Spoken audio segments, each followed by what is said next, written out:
For KBRFradio.com News, I'm Derek Sidian, and this is the Weekly News Recap, brought to you by Fergus Falls Monument, online at foreverstonmemorials.com, memorials that matter, and Lilligards, your local Mahindra dealer on Highway 13 West, Wahpeton. Last Thursday, Corey Keisler and Kyle Kroll received their sentences after being found guilty of arson in Otter County Court in August. According to court documents, Fergus Falls law enforcement responded to a structure fire at 1509 West Fir Avenue at around 10:45 in the morning on March 23, 2022. The residence was found to be empty, but there was a fire as well as smoke within.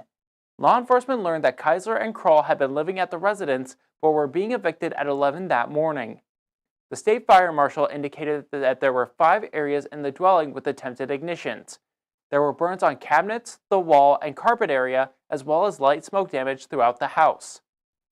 Keisler was charged with 1 degree of first-degree arson and 1 count of aiding and abetting to first-degree arson, and Kroll was charged with 1 count of first-degree arson. On August 13th and 14th, 2024, 2 years after the incident, Keisler and Kroll finally faced a jury who found them both guilty of all charges. On October 10th, Keisler was sentenced to 48 months at the Minnesota Correctional Facility in St. Cloud, and Kroll was sentenced to 41 months at the same facility.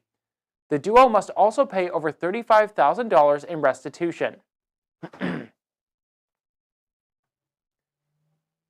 At around 9:14 Sunday evening, the Otter County Sheriff's Office received a report of a porch fire from a residence in rural Battle Lake. According to officials, the occupants were evacuating the home at the time of the call. The Battle Lake Fire Department responded and extinguished the fire. An adult occupant was treated on scene and transported to a local hospital for further treatment of smoke inhalation. The injury was not believed to be life-threatening. The cause of the fire is believed to be related to a wood stove on the porch. There was significant damage, but it is believed to be contained to the porch area and did not extend further into the house. At around 11:45 Monday morning, the Otter County Sheriff's Office received a report of a farm accident in Fulton Township southeast of Vining. According to officials, 76-year-old Daryl Bardson was working on and attempting to pull a tractor with a pickup when an unknown accident occurred, resulting in the tractor driving over him and pinning him underneath. Bardson was extricated from underneath the tractor with crushing injuries and was transported to Sanford Hospital in Fargo via air ambulance. Officials say he was conscious and alert at the time of transport. Lake Region Healthcare's Elbow Lake Medical Center has partnered with Senior Life Solutions to help older adults who are experiencing symptoms of depression, anxiety, or other mental challenges often associated with aging. Senior Life Solutions provides outpatient services designed to meet the unique needs of individuals who could benefit from coping and communication skills to improve their mental health. The program offers group and individual therapy, psychiatric evaluation, and medication management.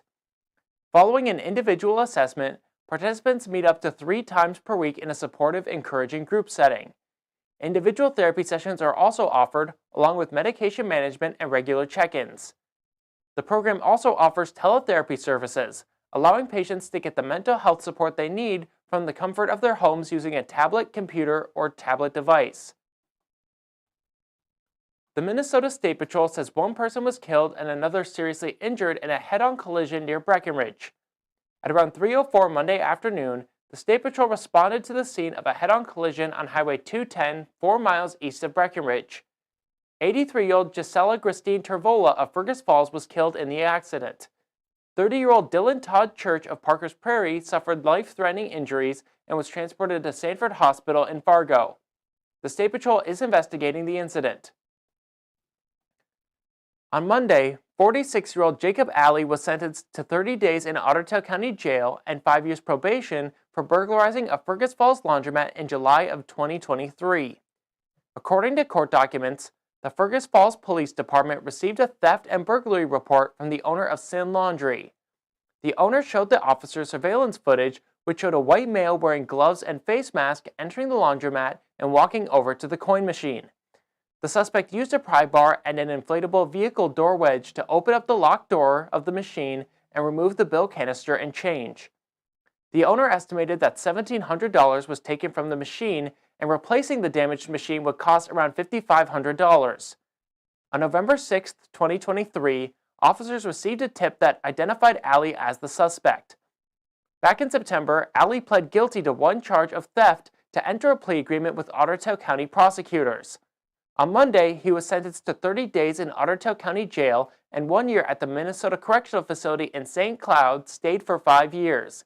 He was also sentenced to pay over $2,000 in restitution. At around 4:11 Wednesday afternoon, the Minnesota State Patrol responded to a two-vehicle collision in Henning. According to officials, a pickup with a trailer and a sedan were traveling east on Highway 210 near mile marker 62 when they collided. The driver of the sedan, 19-year-old Kimberly Ann Kimber of New York Mills, and her two passengers, a 69-year-old man and a 9-year-old boy, were transported to Astera Health for treatment of non-life-threatening injuries. The occupants of the pickup from Ashby were uninjured. Officials say that alcohol and substance abuse were not a factor in the incident.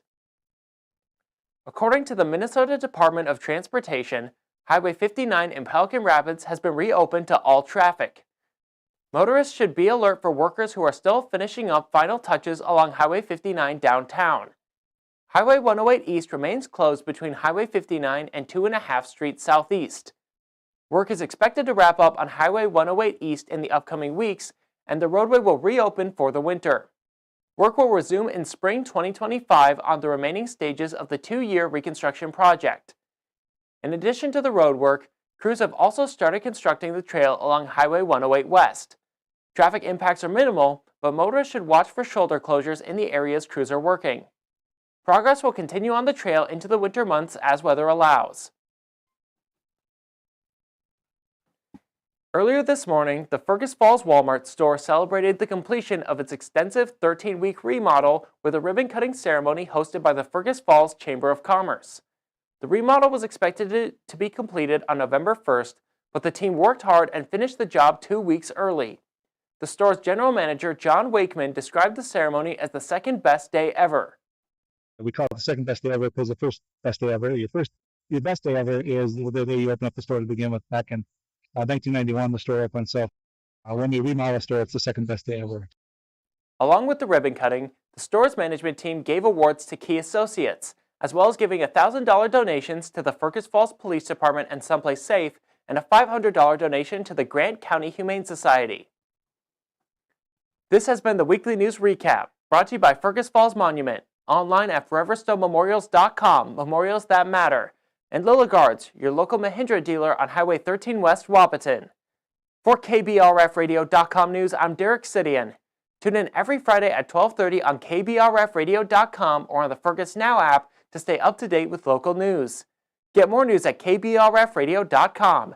Sign up for email news sent right to your inbox, delivered by Cooper's Office Supply.